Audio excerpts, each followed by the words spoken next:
Let's dive right into this explainer. Picture this. It's 2019, and we're looking at the absolute most valuable startup in America. Investors were literally pouring billions into this grand vision for the future of work. And they weren't just pitching desks and Wi-Fi.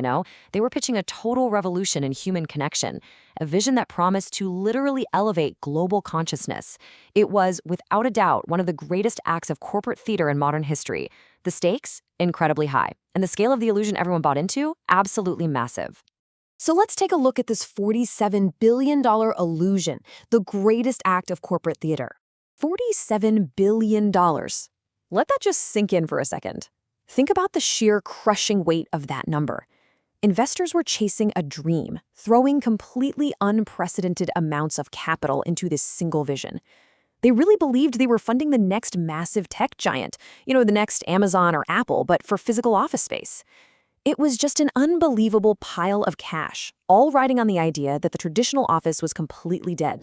But here is the absolute gut punch. Just 4 years after hitting that massive valuation peak, this exact same company filed for Chapter 11 bankruptcy. The descent was breathtakingly fast. I mean, we're talking a complete free fall from corporate royalty to total insolvency. And the most mind-blowing part of the whole shebang, they did it without ever turning a single cent in profit. Not 1 cent. It was a $47 billion empire built completely on air. So you've got to wonder, how does a company lose $47 billion in valuation? How do you lose it all without making a single dime?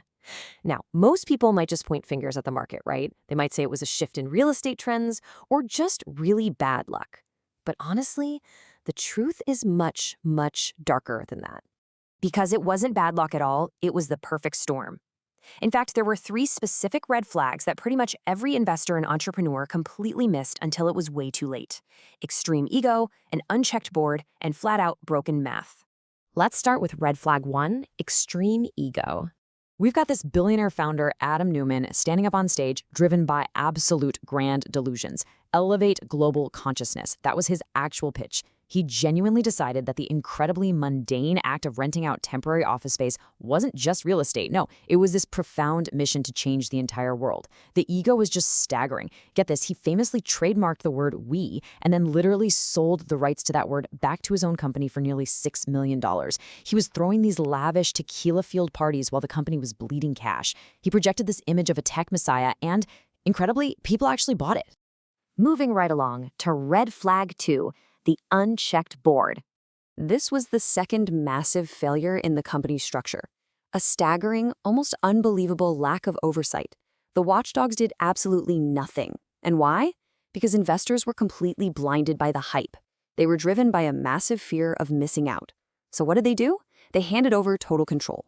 Neumann managed to secure super voting shares that gave him 20 votes for every single share held by normal investors. He essentially had absolute dictatorial control. And the board just sat by. They watched the valuations skyrocket on paper, and they flat out refused to rein in the delusions until the ship was basically already underwater. Which brings us to red flag 3, broken math. Now, this was the fatal flaw sitting at the very core of the entire company. WeWork wasn't just selling desks. They were running what essentially amounted to a Ponzi scheme, just with much better interior design. And here is exactly why the business model was fundamentally broken. They were going out and signing these massive, incredibly expensive 15-year commercial leases for entire office buildings. That was their locked-in financial liability. But their revenue, well, that came from unpredictable, short-term, month-to-month rental income from freelancers. Long-term debt paired with highly volatile short-term revenue. I mean, it's a guaranteed recipe for disaster. It was just a beautifully decorated financial illusion relying entirely on continuous hype and outside investment rather than actual mathematical profit. Let's look at the cost of growth and what entrepreneurs can learn from this. Because this massive corporate disaster actually provides a deeply relatable personal lesson for anyone building a business today. On one side, you have the gritty reality of a struggling freelancer, just grinding it out in a cramped apartment.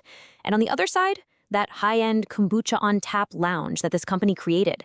They aggressively sold an ultra-luxurious, entirely unsustainable lifestyle to people who honestly really just needed a quiet desk to work at. They weren't selling a functional workspace. They were selling an illusion. And they funded that entire illusion with venture capital instead of real, actual revenue. Growth at all costs. Look, if you are building a business right now, please heed this warning.